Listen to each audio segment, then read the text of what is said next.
안녕하세요. 대전의 일꾼을 소개하다 대일소 첫 번째 시간으로 오늘은 박형겸 미래희망위원장님 소개하겠습니다. 먼저 안녕하세요. 자기소개 한번 해주시죠. 네. 안녕하세요. 대전시당 미래혁명위원장으로 역할을 맡고 있는 박현겸이라고 합니다. 이번 지방선거에서는 대전 동구의원 선거 가성구에 출마하게 되었습니다. 네. 뭐 이제부터는 좀 대화하듯이 얘기하시죠. 아, 네. 예. 혹시 어떻게 해서 출마를 결심하게 됐나요? 일단은 제가 네. 말하세요. 네. 일단 제가 개혁신당 그러니까 출마도 그렇고 정치에 관심에 가지게 계기부터 될 것 같은데요. 네. 사실 저는 정치에 큰 관심은 그러니까 열정을 가지고 정치에 막 임해본 적은 없었습니다.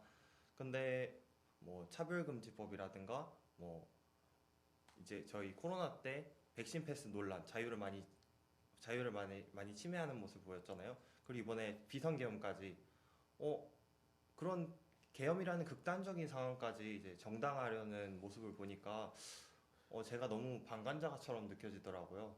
그래서 더 이상 방관자로 있을 수는 없다.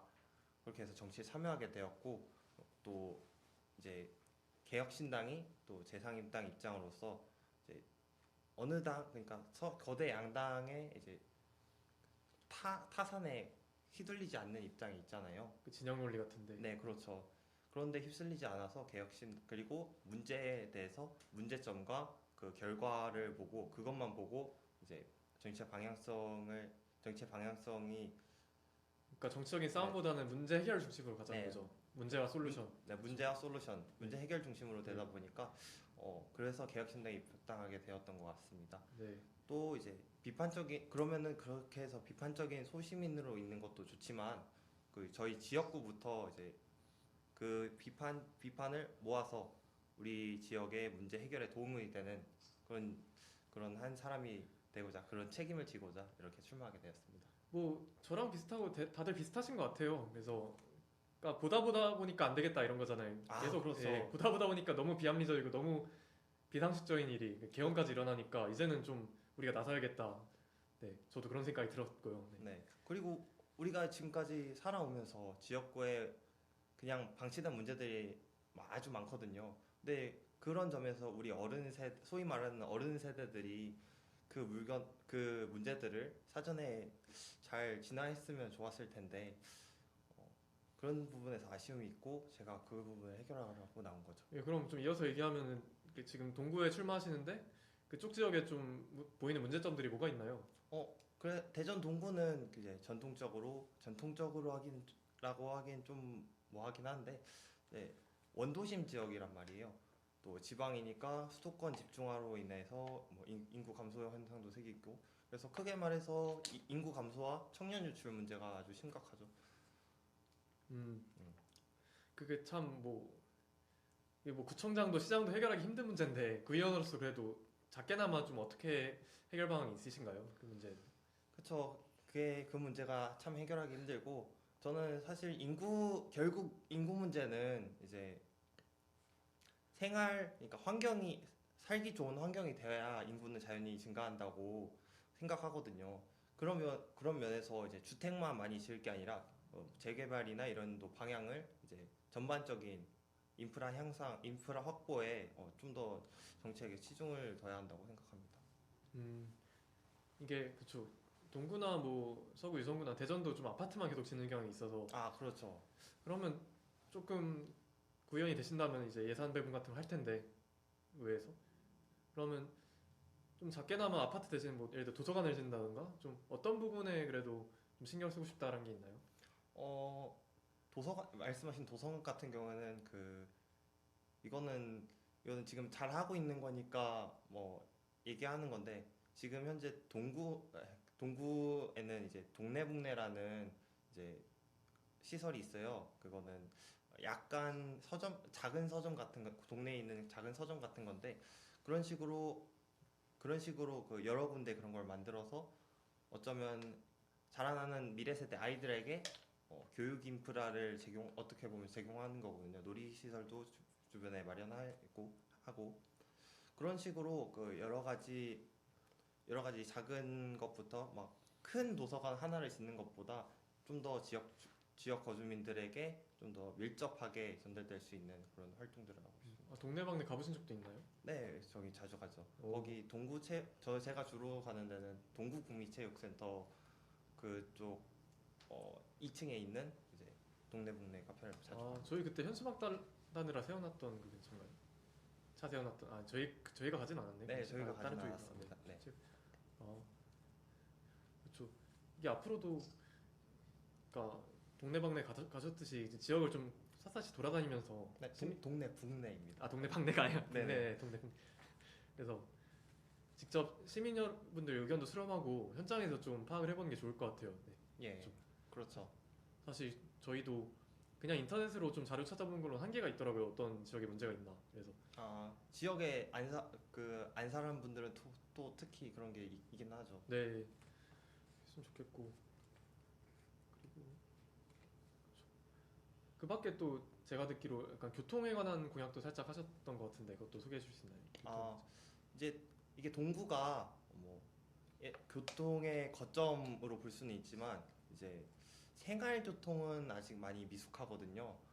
예를 들어 대전에 노인 비중이 가장 높은 초고령 사회인 데가 동구인데 그 노인 보행자 사상자 사고가 전국에서 최고로 높아요. 대전이 그 광역시 중에서 1만 명당 한 3.7. 대전 전체가 아니라 동구가요?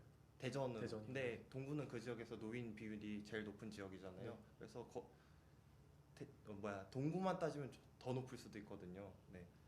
그래서 그런 부분에서 뭐 보행자 노인분들 이제 지나가시는데 그 신호가 바로 바뀌는 지점이 있을 수 있다 보니까 그거를 감지하는 보행자 감지 스마트 신호등이라든가 뭐 이런 것도 있고 이번에 또 트램도 이제 건설되고 또 충청권 광역철도가 또 개통되잖아요.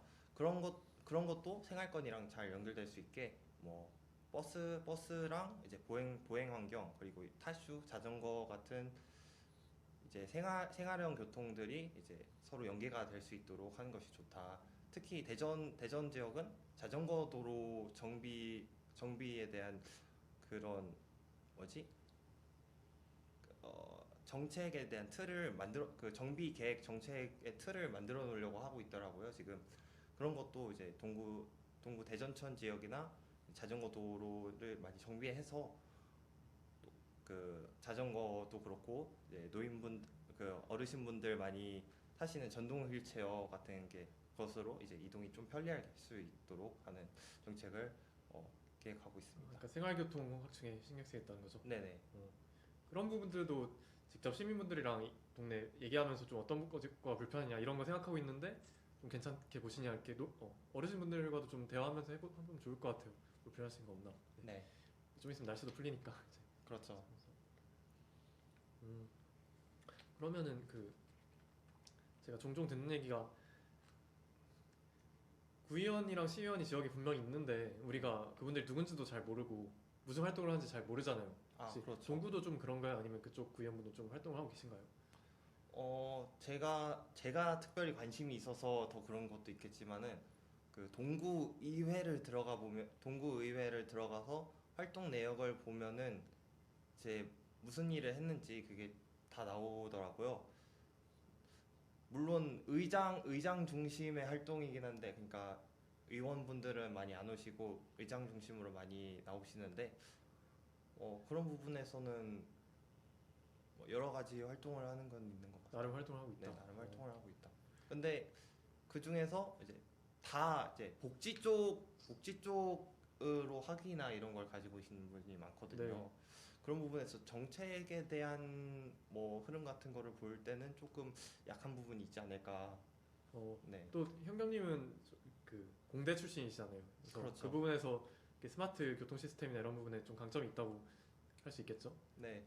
또 지금 미래로 가는 생활에서 신기술이 많이 도입이 되잖아요. 뭐 블록체인이라든가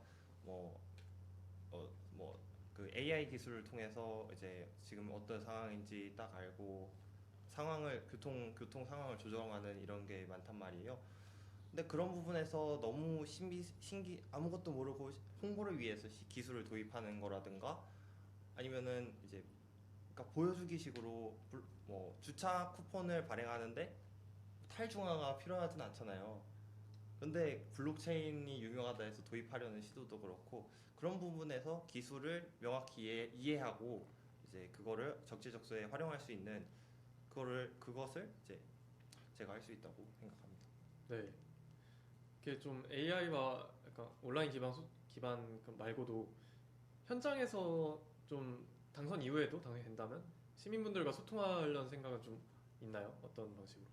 이게 사실 구의회 홈페이지에 들어가면 이렇게 알 수 있겠지만 보통 사람들이 구의회 홈페이지에 들어갈 일도 잘 없잖아요. 그래서 시민들이 현장에서 진짜 의원들이 열심히 하고 있구나를 느낄 수 있게 하는 방법도 있을까요? 혹시 그래야지 저희가 풀뿌리 민주주의가 더 정착이 되고 서로 간의 감시와 견제가 될 수 있다고 저는 생각을 하고 있어서 혹시 그런 거에 대한 시민들과 접촉에 대한 그 생각도 있으신지. 그렇죠. 보통 그런 거를 의정 활동의 일부로 두는데 의정 활동을 솔직히 말하면 열심히 안 하시는 분들도 계시고 또 아예 이제 책임에서 회피하려고 이번에 그 24년에 나 지역구에서 김세은 의원이라고 혹시 들어보셨는지 모르겠는데 네.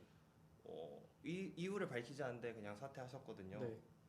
좀 그 국민들이 손으로 뽑아준 건데 그렇게 책임을 회피하려는 모습을 보고 그런 부분 그렇게 행동하면 안 되고 이제 더 주민께 그러니까 주민들 주님이 약간 주민들께서 부여한 그 주민들을 주님처럼 이렇게 모시겠다는. 그것도 있죠.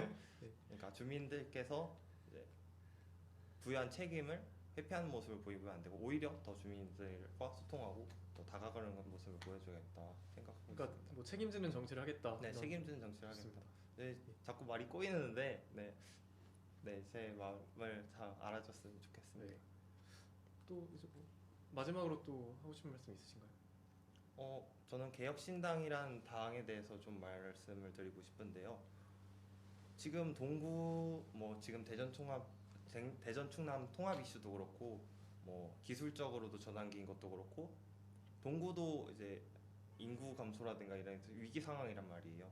이런 큰 중대한 전환기에서 재개발이나 이런 상황에서 여러 가지 정책들이나 사업들이 있을 텐데 그런 부분에서 저희 개혁신당을 뽑아주시면은 개혁신당과 저를 뽑아주시면은 이제 타당에 휩쓸리지 않고 타산에 휩쓸리지 않고 좋은 거는 좋은 거, 그러니까 좋은 거는 좋은 거, 그러니까 좋은 게 좋은 거지가 아니라 이제 올바른 정책과 이제 비리나 이런 것을 비리의 온상에서 벗어나서 그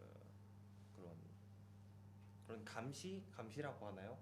의회의 역할이 그거잖아요. 동구청 그러니까 저희는 동구청이니까 동구청이 하는 일이나 의회에서 멋대로 추진하려는 것을 방지하기 위한 역할이 의원의 역할이잖아요. 네, 그런 네. 역할을 잘 그런 수행하겠다. 역할을 잘 수행하기에 개혁신당 그리고 젊은 비리도 없고 그런 젊은 정치인이 필요하다고 생각을 하고 있습니다. 네, 아까 소개를 깜빡했는데 이제 박경겸 이제 후보님이죠. 이제 대전시에서 처음으로 공천 확정이 되신 분입니다. 그래서 처음으로 소개해드렸고요. 앞으로의 행보 많이 지켜봐 주시고 응원해 주시면 감사하겠습니다. 지금까지 대전의 일꾼을 소개하다 강일인 TV였습니다. 감사합니다.